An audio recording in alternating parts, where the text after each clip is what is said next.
کہ کتنی دیر بعد اچانک وہ جاگ پڑے تھے۔ جاگنے کی وجہ یقیناً کوئی تیز آواز تھی۔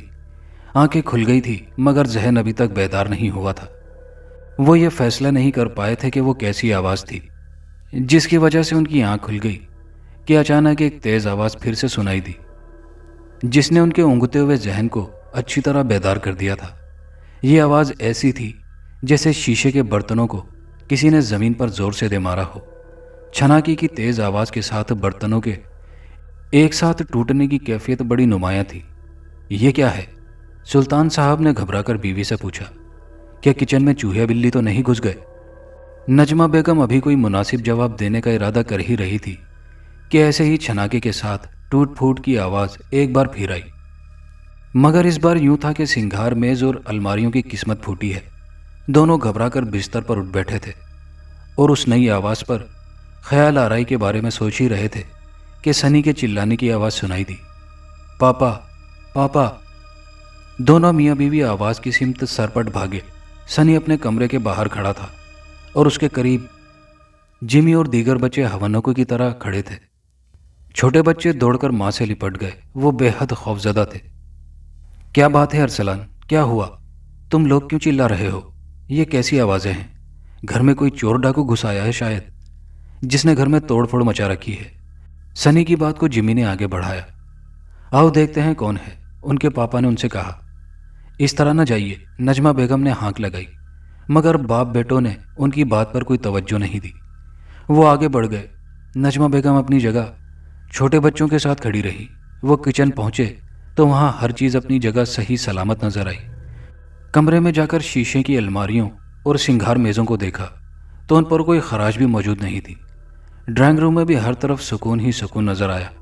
تینوں واپس آئے، نجمہ بیگم کو بتایا، ہر چیز سلامت ہے، کہیں بھی کسی ٹوٹ پھوٹ کا کوئی نشان نہیں۔ نجمہ بیگم نے کوئی جواب نہیں دیا، مگر دل ہی دل میں وہ یہ ضرور کہہ رہی تھی، پھر وہ آوازیں کیسی تھی؟ چند روز بعد کی بات ہے۔ دن کے وقت جب سلطان صاحب اپنے دھندے اور ان کے بیٹے اسکول کالج گئے ہوئے تھے، گھر میں صرف نجمہ بیگم اور چھوٹے بچے تھے۔ نجمہ بیگم کسی کام سے کچن سے ڈرائنگ روم گئیں اور پھر ذرا دیر بعد ہی لوٹی تھی، لیکن چھت سے لٹکا فانوس اچانک ٹوٹ کر نیچے آ گرا۔ فانوس ان سے چند قدم کے فاصلے پر گرا تھا۔ انہیں یوں محسوس ہوا جیسے کسی نے جان بوجھ کر فانوس ان کے اوپر گرایا تھا کہ وہ اس کی زد میں آ جائیں۔ وہ اس قدر گھبرا گئی تھی کہ وہاں سے بھاگی اور جاتے وقت ڈرائنگ روم کے دروازے دوسری طرف سے بند کر دیے، غالباً اس خیال سے کہ کمرے میں اگر کوئی موجود ہے تو وہ باہر نہ آ سکے۔ کچن کے بجائے اپنے کمرے میں آ کر وہ لمبی لمبی سانس لے رہی تھی۔ یا اللہ، وہ کون تھا جس نے میرے اوپر وہ فانوس گرانے کی کوشش کی تھی؟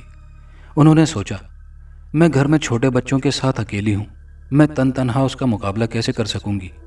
وہ جو کوئی بھی ہے مجھے نقصان پہنچانے کی پھر کوشش کر سکتا ہے۔ میں کیا کروں؟ کچھ سمجھ میں نہیں آتا۔ کچھ دیر تک وہ اس بارے میں غور کرتی رہی۔ آخر ان کی سمجھ میں یہی بات آئی کہ سلطان کو فون کر کے گھر بلا لیا جائے، اور انہوں نے اس سلسلے میں دیر نہیں لگائی۔ فوراً موبائل سے اپنے میاں سے کہا، آپ فوراً گھر پر آئیں۔ مگر کیوں؟ کیا ہوا؟ میں سخت خطرے کی حالت میں ہوں، کہہ کر انہوں نے رابطہ منقطع کر دیا تھا۔ اب سلطان صاحب بھی گھبرائے گئے تھے اور سیدھے اپنے گھر کی طرف بھاگے تھے۔ انہیں پہنچنے میں زیادہ دیر نہیں لگی تھی۔ کیا ہے بھائی؟ انہوں نے نجمہ بیگم کو حواس باختہ دیکھ کر کہا۔ کیسا خطرہ؟ کس سے خطرہ ہے؟ نجمہ بیگم نے خوفزدہ لہجے میں انہیں صورتحال سے آگاہ کیا اور بولی، یوں سمجھیں کہ مجھے اللہ نے بچا لیا، ورنہ اس نے تو میرے اوپر فانوس گرا ہی دیا تھا۔ میں کیا جانوں وہ کون ہے؟ مجھے تو وہاں کوئی نظر نہیں آیا۔ سلطان صاحب چند لمحے تک گمسم کھڑے سوچتے رہے، پھر بولے، چلو تو دیکھتے ہیں کون ہے ڈرائنگ روم میں۔ آپ جائیے، نجمہ بیگم نے لرزیدہ آواز میں کہا۔ میں نہیں جاؤں گی۔ سلطان صاحب کچھ نہیں بولے۔ یہ سوچتے ہوئے ڈرائنگ روم کی طرف بڑھ گئے کہ وہ بہت زیادہ خوفزدہ معلوم ہوتی ہے۔ وہ دروازہ کھول کر اندر داخل ہوئے تھے اور پھر اگلے ہی لمحے ان کی چیخ سنائی دی تھی، نجمہ! نجمہ بیگم تو یوں اچھلی تھی جیسے انہیں بچھو نے ڈنک مار دیا ہو۔ اللہ خیر کرے کہتے ہوئے آندھی طوفان کی طرح ڈرائنگ روم میں بھاگی تھی۔ کیا ہوا؟ کیا ہوا؟ انہوں نے ڈرائنگ روم میں اندر قدم رکھتے ہوئے کہا، مگر سلطان صاحب پر نظر پڑی تو ان پر خوف کے آثار کی بجائے ان کا چہرہ غصے سے تمتماتا ہوا نظر آیا۔ مجھے تمہارا یہ مذاق بالکل پسند نہیں آیا، انہوں نے پھاڑ کھانے والے انداز میں کہا۔ کیسا مذاق؟ نجمہ بیگم نے سہمے ہوئے لہجے میں پوچھا۔ سلطان صاحب نے جواب دینے کی بجائے چھت کی طرف انگلی سے اشارہ کیا، جہاں فانوس حسب سابق اپنی موجودگی کا احساس دلا رہا تھا۔ انہوں نے گھبرا کر نیچے فرش کی طرف دیکھا، جہاں وہ فانوس کو کرچی کرچی چھوڑ کر گئی تھی۔ وہاں ایک کرچی بھی موجود نہیں تھی۔ کیا تمہیں معلوم ہے میں کتنا ضروری کام چھوڑ کر آیا ہوں؟ اب تم بچی نہیں ہو، سیانے بچوں کی ماں ہو۔ اب اس عمر میں تمہیں ایسی حرکتیں زیب نہیں دیتی۔ نجمہ بیگم اگرچہ اس صورتحال سے بہت شرمندہ تھی، اس کے باوجود انہوں نے سب کچھ جواب دینے کی بجائے سلطان صاحب کا ہاتھ پکڑ کر انہیں ڈرائنگ روم سے باہر لے گئی۔ میں نے کوئی مذاق نہیں کیا سلطان، ذرا سوچو، اس سے پہلے بھی تو ہمارے یہاں ایسے ملتے جلتے واقعات ہو چکے ہیں۔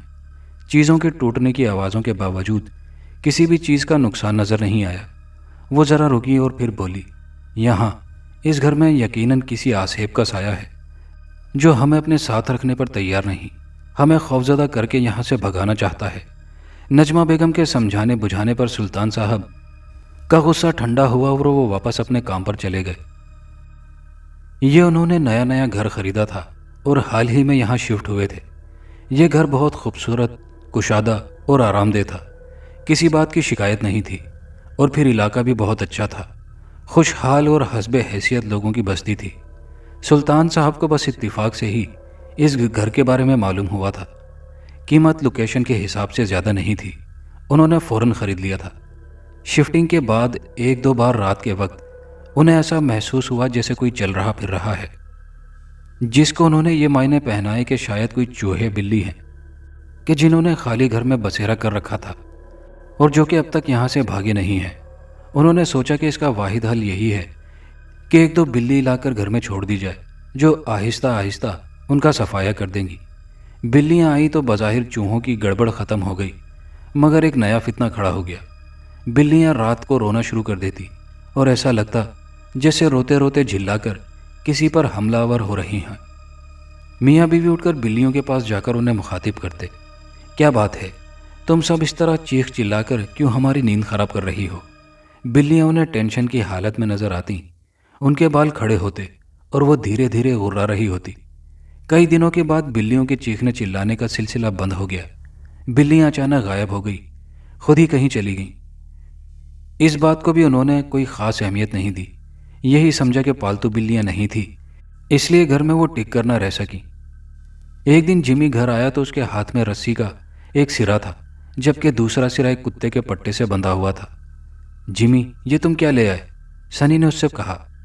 اسے قومی زبان میں کتا اور انگریزی زبان میں ڈاگ کہتے ہیں۔ ارے ہاں، مجھے معلوم ہے، میرا مطلب یہ ہے کہ بلیوں کی مصیبت گئی تو تم کتے کی نئی مصیبت لے آئے۔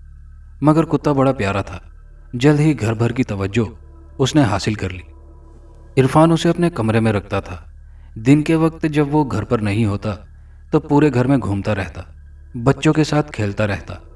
ایک دن وہ بچوں کے ساتھ کھیل رہا تھا، نجمہ بیگم کچن میں مصروف تھیں کہ اچانک کتے کے زور زور سے بھونکنے کی آواز آئی اور اس کے ساتھ ہی بچے چیخے، امی! نجمہ بیگم بچوں کی طرف سرپٹ بھاگی، بچوں کے پاس پہنچ کر بولی، کیا ہوا؟ بچے جو خوف سے تھر تھر کانپ رہے تھے ان سے لپٹ گئے اور انہوں نے انگلی سے ایک طرف اشارہ کیا۔ بچوں سے خاصے فاصلے پر کتا فرش پر لمبی لمبی آخری سانسیں لے رہا تھا۔ کیا ہوا اسے؟ اسے کس نے مارا؟ بچوں سے فوری طور پر جواب نہیں دیا گیا۔ ذرا دیر بعد جب ماں کے دم دلاسا دینے پر ان کے حواس قدرے بحال ہوئے تو ان میں جو بڑا تھا رک رک کر اور اٹک اٹک کر بولا، وہ ہمارے ساتھ کھیل رہا تھا، پھر جانے کیا ہوا، وہ ادھر ادھر دیکھ کر بھونکا اور اچھل کر کسی پر حملہ کر دیا۔ کس پر حملہ کیا؟ پتہ نہیں، پھر کیا ہوا؟ پھر وہ اس طرح نیچے پڑ گیا۔ نجمہ بیگم بچوں کو چھوڑ کر کتے کے پاس گئیں، اس پر ایک نظر ڈالی، پھر بھاگ کر پانی لائی اور اس کے منہ پر ٹپکایا۔ پانی نے غالباً اس کی مشکل آسان کر دی اور اس کا تڑپتا ہوا جسم بے حس و حرکت ہو گیا۔ یا اللہ، وہ کون تھا جسے دیکھ کر اس نے حملہ کیا تھا اور اس نے اسے موت کے منہ میں پہنچا دیا؟ نجمہ بیگم کو ان کے سوال کا جواب نہیں ملا۔ وہ بچوں کو ساتھ لے کر اپنے کمرے میں چلی گئی۔ اچانک انہیں خیال آیا کہ وہ کچن میں چولہے پر ہانڈی رکھی چھوڑ کر گئی تھی، لہٰذا بچوں کو وہیں رکنے کا کہہ کر